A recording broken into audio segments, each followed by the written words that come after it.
नमस्कार मित्रों, आप सभी लोगों का हार्दिक स्वागत है सत्य मार्ग यूट्यूब चैनल पर। दोस्तों, हिंदू पंचांग के अनुसार फाल्गुन पूर्णिमा के दिन होलिका दहन और उसके अगले दिन होली मनाई जाती है। इस साल फाल्गुन पूर्णिमा तिथि 24 मार्च को सुबह 9:54 से शुरू होगी, जिसका समापन अगले दिन यानी 25 मार्च को दोपहर 12:29 पर होगा। होलिका दहन कब है और इसका शुभ मुहूर्त क्या है? होलिका दहन 24 मार्च को किया जाएगा। इस दिन होलिका दहन का शुभ मुहूर्त देर रात 11:13 से लेकर 12:27 तक है। ऐसे में होलिका दहन के लिए आपको कुल 1 घंटा 14 मिनट का समय मिलेगा। दोस्तों, इस साल होली कब है और कब रंग खेला जाएगा? रंग वाली होली कब खेली जाएगी? देखिए, होलिका के अगले दिन होली मनाई जाती है, इसीलिए इस साल 25 मार्च को रंगों वाली होली मनाई जाएगी। इस दिन पूरे देश भर में धूमधाम से होली मनाई जाएगी, लेकिन याद रहे इस दिन ग्रहण भी पड़ रहा है। हिंदू पंचांग के अनुसार होली का त्योहार हर वर्ष फाल्गुन मास की पूर्णिमा तिथि की रात में आरंभ होता है। इस दौरान होलिका दहन किया जाता है और उसके अगले दिन रंगों से होली खेलकर खुशियां मनाई जाती है। इस साल 24 मार्च को होलिका दहन किया जाएगा और 25 मार्च को होली खेली जाएगी और होली के दिन ही यानी 25 मार्च को साल का पहला चंद्र ग्रहण लग रहा है, जो भारतीय समय अनुसार सुबह 10:23 से शुरू होगा और दोपहर 3:02 पर समाप्त होगा। हालांकि उपछाया होने की वजह से यह ग्रहण भारत में दिखाई नहीं देगा, जिसके कारण यहाँ सूतक काल मान्य नहीं होगा। दोस्तों, अगर सूतक काल मान्य नहीं है तो आप दिल खोलकर होली मना सकते हैं। भारत में इस चंद्र ग्रहण का कोई भी फर्क नहीं पड़ेगा, होली जमकर मना सकते हैं।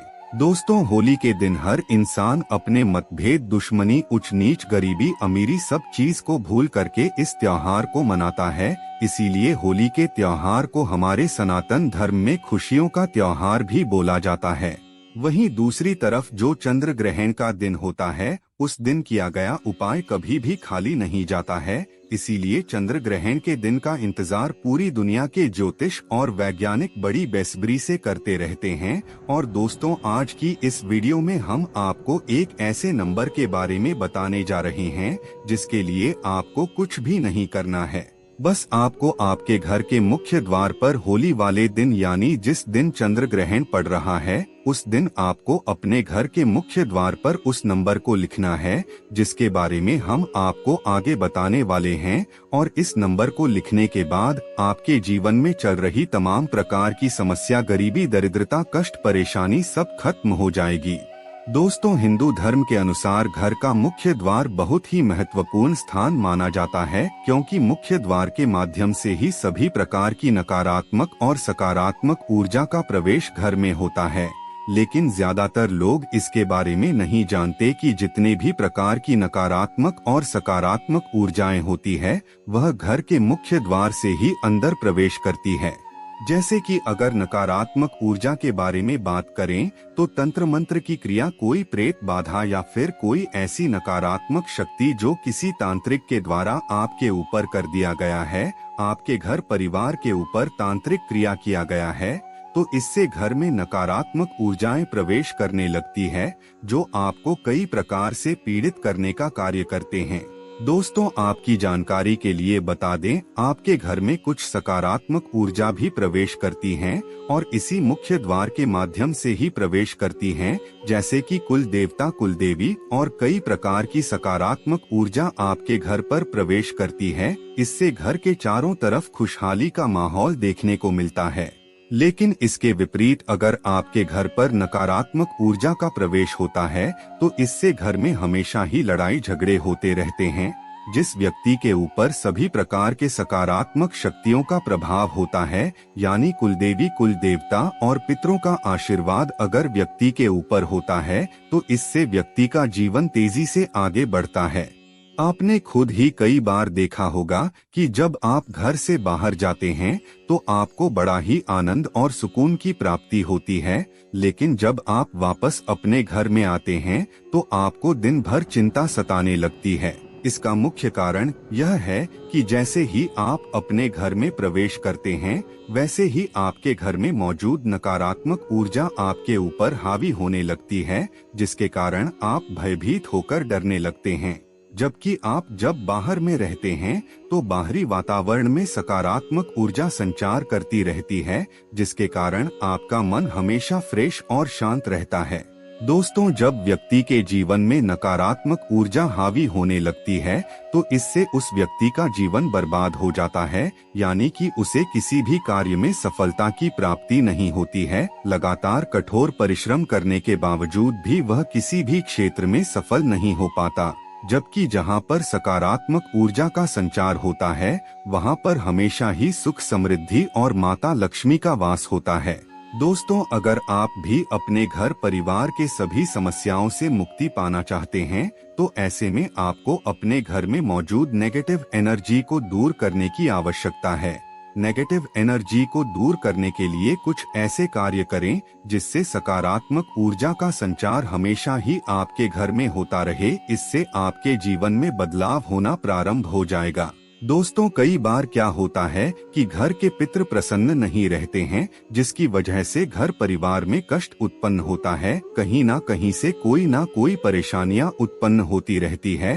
घर के जितने भी सदस्य होते हैं वह कठोर परिश्रम करते हैं, लेकिन फिर भी उन्हें उनकी मेहनत का फल नहीं मिल पाता। इसीलिए कहा जाता है कि पितरों का प्रसन्न रहना बहुत जरूरी है।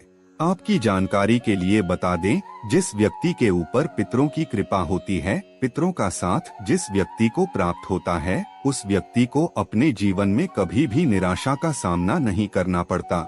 चाहे कितना भी कष्ट उसके जीवन में आ जाए, उसके पितृ सभी संकट को ढाल की तरह अपने ऊपर ले लेते हैं। तो ऐसे में आप समझ सकते हैं कि पितरों का प्रसन्न रहना कितना आवश्यक है। दोस्तों, हमारे घर का जो मुख्य द्वार होता है, यानी मुख्य द्वार के जो ऊपर का स्थान होता है, वह पितरों का स्थान माना जाता है। घर के मुख्य द्वार के ऊपरी हिस्से में ही पितृ, कुलदेवी, कुल देवता वास करते हैं। जिस घर के पितृ स्ट्रॉन्ग नहीं होते हैं या कुलदेवी, कुल देवता स्ट्रॉन्ग नहीं होते हैं, तो उस घर में हमेशा ही नकारात्मक ऊर्जाएं वास करती है। और दोस्तों, जिस घर में नकारात्मक ऊर्जाओं का वास होता है, उस घर में रहने वाले जितने भी सदस्य होते हैं वह आपस में ही लड़ाई झगड़ा करते रहते हैं। वैसे तो घर को मंदिर का दर्जा दिया गया है, लेकिन जहाँ पर नकारात्मक ऊर्जाएं वास करती है वह घर मंदिर कम और युद्ध का मैदान ज्यादा लगने लगता है, क्योंकि उस घर के हर सदस्य के बीच आपस में ही वाद विवाद और मतभेद होता रहता है। घर में हमेशा ही किसी न किसी को कोई न कोई बीमारी लगी रहती है। अकाल मृत्यु का खतरा बना रहता है। चिंताएं और बेचैनी हमेशा सताती रहती है।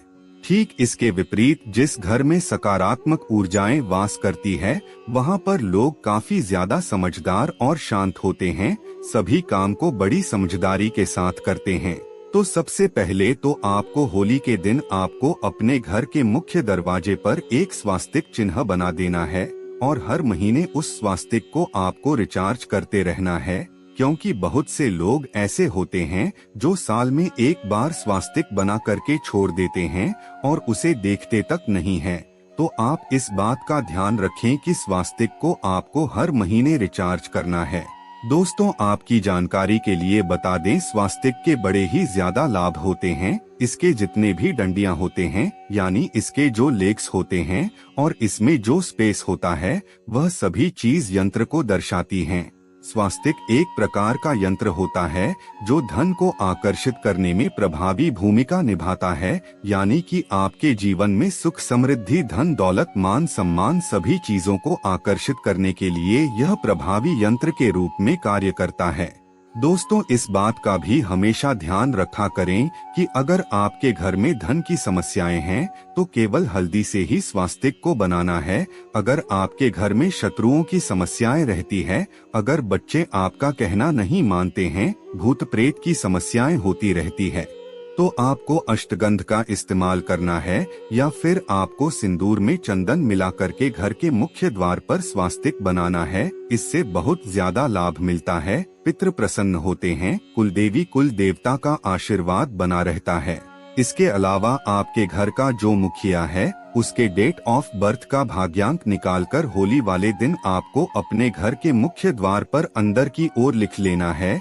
और जब भी आप घर से बाहर निकलते हैं या फिर बाहर से घर में आते हैं तो बस उस अंक को आपको रोजाना छूना है। सिर्फ इतना करने मात्र से ही यह अपना चमत्कार दिखाना प्रारंभ कर देता है। आपके जीवन में चल रही सभी प्रकार की धन से संबंधित समस्याओं को दूर करने के साथ साथ आपके भाग्य को जागृत कर देता है। चाहे शत्रु की समस्या हो, कर्ज की समस्या हो या कोई भी समस्या हो, वह खत्म हो जाती है। दोस्तों, जब आपका भाग्य जागृत होगा तो आपको अपने कार्य क्षेत्र में सफलता की प्राप्ति होगी, सभी प्रकार के कष्ट दूर हो जाएंगे।